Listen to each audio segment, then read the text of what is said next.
Hello and welcome to Poker News. The World Poker Tour, the most high-profile series of tournaments outside of the World Series, has just unveiled plans that it could be on its way to Britain. It's speculated that a WPT event in London could be added to the growing schedule of international dates as soon as 2007, after Steve Lipscomb, founder of the WPT, reported that negotiations were looking promising. However, it seems the WPT event is likely to be staged outside of a traditional casino and will instead be held at a football club, such as Chelsea's Stamford Bridge or Arsenal's new Emirates Stadium. Quite how this will fall in line with existing gaming legislation is unclear, but the decision is due to the need for a large amount of space to house the field and to allow the TV cameras to roam.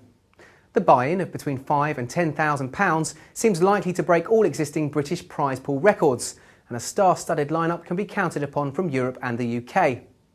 The WPT currently has only 3 tournaments outside the United States, in Canada, the Caribbean and closer to home at the Aviation Club in Paris. It's understood that negotiations will continue through the week to work out a deal. The first Extreme Poker Challenge was held underwater, the second in a frozen castle in Finland. So the promotions team at Extreme Poker HQ knew they had to aim high if they were going to top their first 2 events. 10,000 feet high, to be precise. On July 26, Phil Lack, Scott Fishman and 4 more players yet to be confirmed will load themselves into a plane that will take them to 10,000 feet, where they'll begin their game.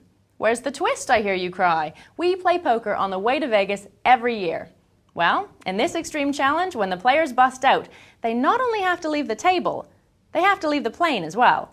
The tournament has been aptly named Loser's Leap, and the rules depict that when a player is knocked out of the tournament, they'll be tossed from the plane. Wearing a parachute, of course. Details are still being hashed out, but the game is set to take place in the skies above Las Vegas, and the tournament will last until someone has all the chips or when the plane runs out of fuel. Now, with the WSOP in full swing, we're going to have a look at the Europeans who have made it out there. So let's see who's making the most amount of money so far. Making the most is Spaniard Carlos the Matador Mortensen, who appeared from nowhere to become the World Series champion in 2001. In second place is Jack Rosenfeld from Denmark, who's made $46,000 so far. The third spot goes to Lars R. Hansen from Norway. Fourth position goes to Vegard Negard, otherwise known as Gaffel, who is currently 18th in Norway's all-time money list.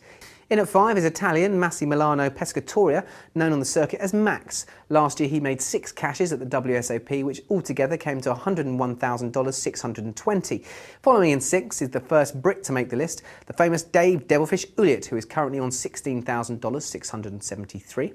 In 7th is Takov Neponoshohik from Russia, who so far has won $12,000, which was in shorthanded, no-limit hold'em on the 30th of June. 8th position goes to Bertrand Gospelli from France. He's currently won $10,000. Peter Dahulschen from Netherlands follows in 9th. He won the partypoker.com Million Cruise in May 2006. And finally in 10th position is another Brit, Dave Shallow, who's previously done well in British tournaments but has never been to the World Series before. Any man and his dog can enter the World Series main event. It's growing bigger each year, and so is the amount of luck needed to win. So much of the skill element is removed by the vast opening field. So should there be a professionals-only main event to truly determine the greatest player in the world? Yes, there should be. They should split it up into amateur and professional. I think even semi-pros. Who is professional? Who should judge that? There's a lot of European players you haven't heard about who's winning a lot of money. If you can afford to play, that's the beauty of poker. It's not like any other sport. You can play with your heroes. You can play with the greatest players in the world. That's kind of the beauty of it. I've always billed it as an event where anybody can go and sit next to their heroes and play. The amateurs are at a disadvantage when they play against professionals, so yes. And finally, a crop circle was allegedly discovered in Wiltshire recently, depicting what seems to be an alien playing poker.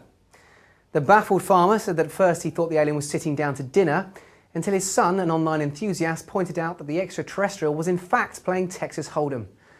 Uncanny. This poker thing is really catching on. That's all from me. I'll see you next time.